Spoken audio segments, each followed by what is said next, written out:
So, Steve, we've talked a little bit about, who to call and what causes corruption and repairing corruption. What are the hidden costs of ignoring corruption? Oh boy. Oh boy. Derrick, that's a tough one because it's one of those things that somebody may say, "Hey, I've had a corrupt database for 4 years and it really doesn't impact my business. I just know that when I query this one table that I get errors once in a while." Well, that's kind of like ignoring cancer if you have cancer. It's not going to get better by ignoring it.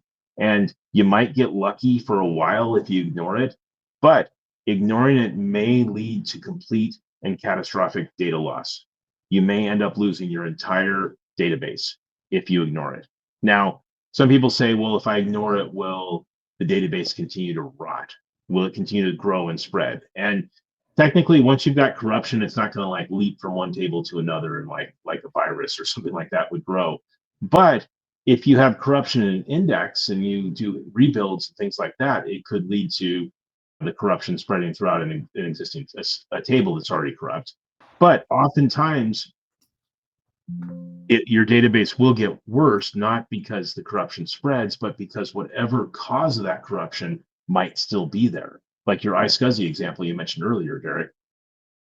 If you've got an iSCSI device that's throwing errors and causing bad writes, your database is just going to get worse and worse and worse until it doesn't exist anymore, or until it fails so bad that you can't bring it back online. Yeah, and I know we've had a few instances over the past, 5 or 10 years, however long we've been doing this together, that there's been a few where we've really had to have a sit down conversation with a customer and be like, you have database corruption and this needs to be addressed. And the one that I'm thinking about, and Steve, for those of you who don't know, Steve is a volunteer firefighter, EMT. And isn't there a term that you have for the patient being really concerned about a minor injury and not realizing that they have a major injury? Oh yeah, that's a distracting injury. Yeah. And we have there I don't remember all the details because it was a while ago, but there was a very specific one where I think the customer, I think maybe they called us because of a performance and their database was slow. And they were very concerned about these reports running slow and completely ignoring the fact that we were telling them that they had corruption and their database was in a very unhealthy spot. So Yep. you And want that's to take like, corruption seriously.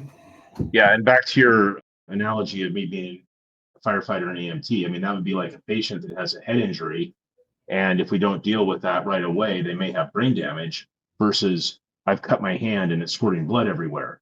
The blood squirting everywhere out of your hands is the distracting injury.